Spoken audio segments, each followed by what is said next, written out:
I'm Senior Vice President of Family Entertainment for Marvel. So I get to work on all the animated stuff and do some of the theme park and boat stuff. And the theme park stuff, excellent. Which I can't talk about today. It'll kill me. I know too much. How is it negotiating this series and the other family series with the Marvel Universe as a whole? Did they tell you what characters you can use? Are they kind of keeping the gates between the universes separate? Well, there are characters that are sort of sequestered in feature films to some extent. Although we have Captain Marvel featured prominently in several of these specials like this one, and I'm a big Carol Danvers fan. But actually, in this case, girls told us which characters they wanted. We gave them a large slate to pick from, and we wanted to have characters that represented different races, religions, and body types, but we weren't prescriptive in any way. Girls told us which characters they were emotionally connected to with the most, and that's what created our final list. I have two daughters. They're perfect age for this show. They love it. Oh, good. One's favorite is Squirrel Girl, and the other loves Ghost Spider. So. Oh, that's a tough choice, but I'm a little more of a Squirrel Girl fan. I have the Squirrel Boy ears, but decided not to wear them today.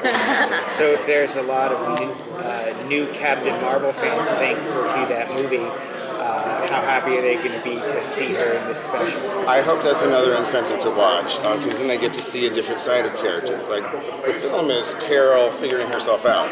Well, now she's an established hero, and she can be tough, but she can also be a great mentor. And watching her with the Super Warriors in the feature length and in this one is really interesting. You also get to see how tough she is when she's in battle with Holiday Accuser, and I think that's a really cool thing too. So you get the very human side, and then you get like a big old Captain Marvel blowout battle. You can have both, and girls like both. Riri has a really difficult backstory. Yes. How was it like walking the line between the lighter tone of Ironheart and also including where she's coming from? That's a challenge we have with Ghost Spider as well. Girls are very interested in rising above hardship and pain. So we like to demonstrate that without getting too explicit in terms of the most difficult things that happen. It is a fine line that you walk because you want moms to feel comfortable that their kids are watching something that's not too dark and scary. So we often handle it in flashback slightly so that we can establish it. But the characters living in the present day and resolving these emotional issues. Good question. Can I piggyback off of Hala? I know girls love heroes, and I'm really excited to see so many different, diverse girl heroes. There are also girls who love villains. We've seen Hala. Do you think there's a chance we might see some other female villains? Yes. Because there is a definite lack of them in the MCU. Yes. We are going to announce. I won't say anything I'm not supposed to. PR. We are going to announce some more specials today. And we're not going to talk too much about the villains, but two of them have really tough, intense, and interesting female villains. And I do think that's important. And we're going to create a pop song for one of them, because we think that bad girl perspective is something that girls can sort of connect with. That may not be them, but they understand that instinct, and they want to understand that character's evolution as well. Awesome. I'm excited. How do you, you're making shows that are aimed at kids, but also you want their parents to be watching with them, and I've found that this is a show that I can enjoy as much as the kids can. So how do you kind of calibrate that so it's something that everybody can enjoy together?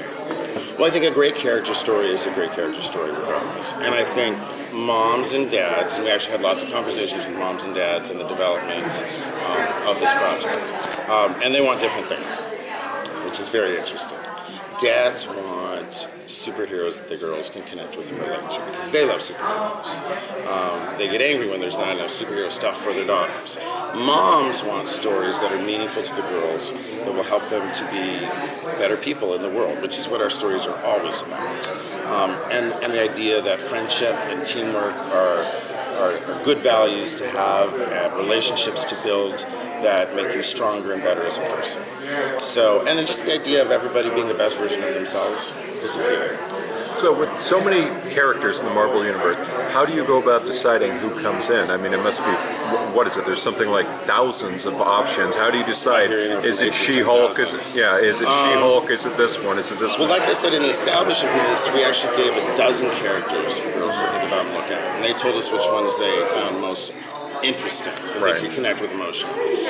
We'd always planned to include Riri, but we knew that we had to introduce a couple of the characters, then establish the team, then bring Ghost Spider in and find a reason for her to become part of a team, and then we have room to tell Riri's story, which is an expanded story, 44 minutes, because her backstory is really interesting, and she has a huge arc even within this special in terms of being a real loner, just focused on her inventions, to being a friend and a teammate and somebody who uses her inventions to make the world a much better place. It sounds like you're teasing an arc that sort of ties it all in together. Are you building towards something big?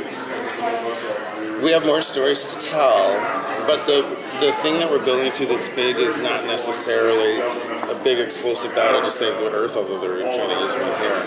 But it's about these young people doubting themselves and figuring out and eventually becoming great heroes.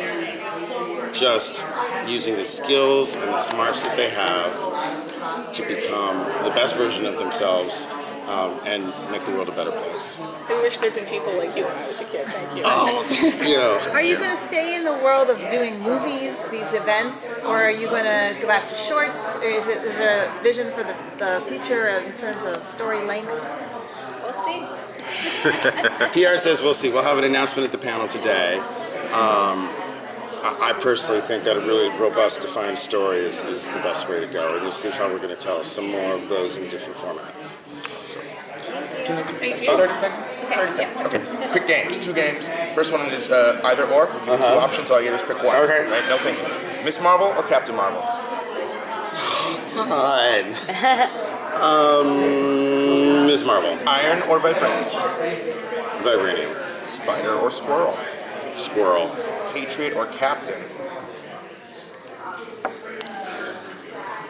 I used to enter our contest at the age of 9 with pictures of Captain America, so I have to say Captain. Animation or theme park? Animation. Okay, last part, word association. Just first thing that pops in your mind and then we're done. Rising. Heart. Lockjaw. Cuddles.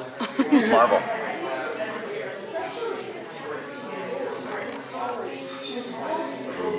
First thing. First thing. Connections. I know that's weird, but Squirrel.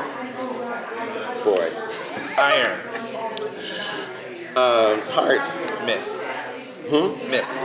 Well, Marv. Patriot.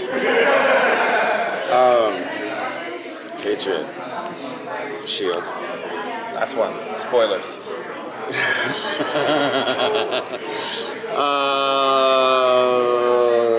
I can't give spoilers. Spoilers.